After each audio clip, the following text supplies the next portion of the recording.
The story that I thought was pretty fun this week was Trump, I guess he didn't win the Nobel Prize. Right. And he's very angry about that, which is Right. a very funny thing to be pissed off I know about. it is. I'm so fucking peaceful. Yeah. He was kind of putting on like a press blitz for that, right? He was like sort of shamelessly trying the way you like try to win an Emmy. Yeah, yes, exactly. Yeah, He was but it's, I feel like it's like one of those things that the more you it's not like Mother Teresa campaigned to win a Nobel Peace Prize. It's sort of like when like prom king. Like if you're asking people to vote for you to be prom king, that's a bad sign. As soon as you want the Nobel Peace Prize, you're not qualified. Yeah, for it. exactly. Like the whole point of that. Yeah. And also part of it was that I guess the way that it works is that you have to be nominated like the whatever nomination time closed January 31st of this past year. Okay. So he was only president for all the stuff that he did that he's claiming should qualify him. So it's like just at least give it another shot. Anyway, he was very upset about that. I can't even foster an argument for him to have the Nobel Peace Prize. Now, if we accept like his press releases that he's solved all these wars. I mean, I guess you can. I don't even know what wars he's talking about. Yeah, he's always I've stopped 8 wars. And I do think it is interesting to watch Trump. You know, this was a big paradigm shift for me that was helpful. I always thought Trump wanted to be at war because the American people support presidents during war. Mm-hmm. And I was always going, is he going to get us into war? Is he going to get us into war? And then I realized, he is a wartime president. It's just he's fighting a war here in the United States. His enemies are here. Like the people. Yeah. So I was like, he is a wartime general, but he like traditional American president. He's not fighting Russia. He's fighting the elite coastal cities or whatever, whoever we are. Chicago, whatever the hell we are. So speaking of that, there was a photo. Okay. So the context of this is that a few weeks ago, Pete Hegseth gave this crazy speech to all of his generals, in which he. By the way, do you know those guys like flew in from around the globe? It was like unprecedented. It wasn't like they were in Annapolis. Yeah, no, and they drove in. Were like in active war zones and flew back to see the speech in person. That was also televised. Like they could have watched it on television. Could have been a Zoom. But it could have been a Zoom. Could have been an email. As the main part of this speech was that Army men aren't going to be fat anymore. Right. And then the National Guard, I believe it was the Texas National Guard, was sent to Chicago. Right.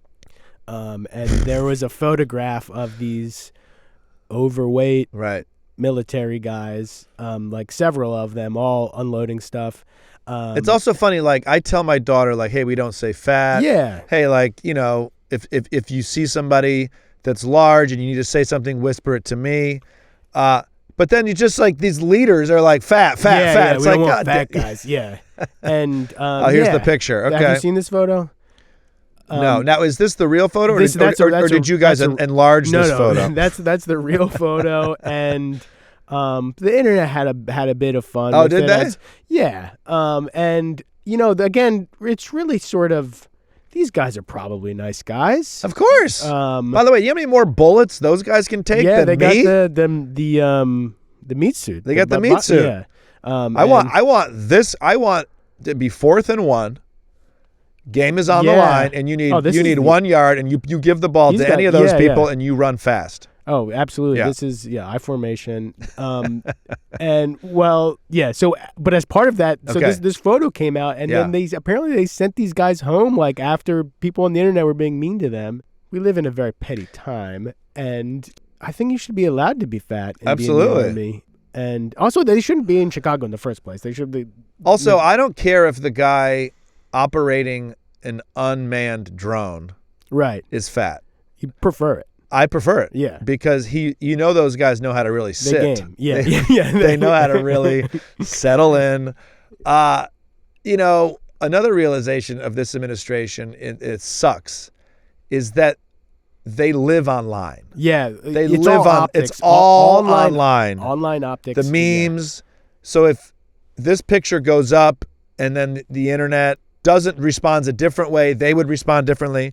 It's one thing just to remember, like, they live online. Everything is online. So and it's like online is sort of the worst place to live. And Correct. So yeah, yes, it's the swamp.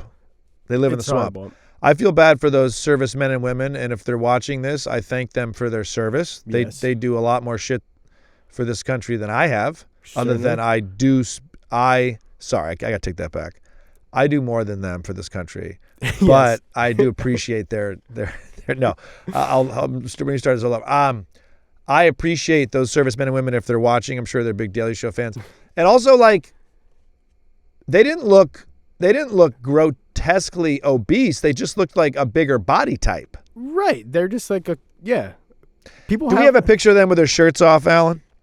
No. Can we go? No. You know, this sucks. It sucks that they let those servicemen and women go, especially when they talk about merit so much. Yeah. We have no clue the service record of these people. Yeah. It could be excellent. Right. It could be excellent. And if you're letting them go because their service record isn't, then make that the story. Right. No, nothing is merit based at this point. It's all online optics, I think. If they say it's a thing, it's the opposite thing. Right, so if they go merit, you go like, oh, merit, and then it's like, no, it's actually not that. Right, because it's like Pete Hegseth, I don't think is the most highly decorated. No. I know he served, and you know. Yep.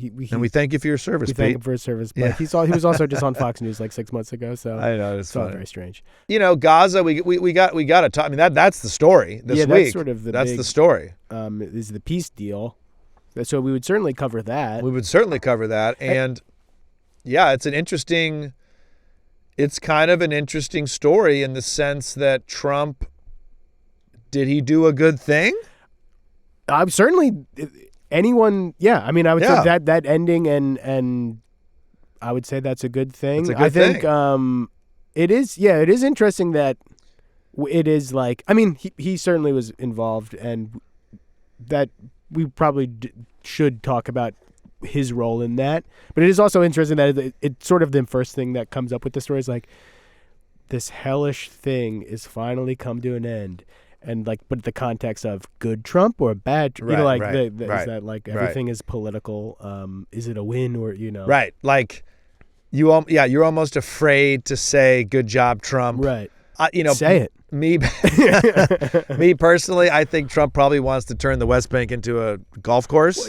So it's like it's kind of hard to really go like, "Hey, good job, bro." Yes. I also think there wasn't a whole lot worse it could get. Right. Like it reached the end. Right. But and I think there's still a lot to the story is still unfolding. Correct. In terms of this, Correct. See how Correct. What see will if happen.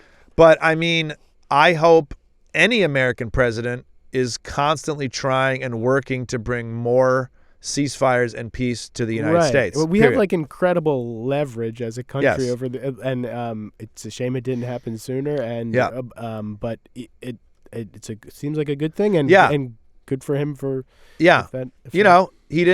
he seems like he cared about it. In which case, I'll say it. Hey, Trump, nice job so far with this.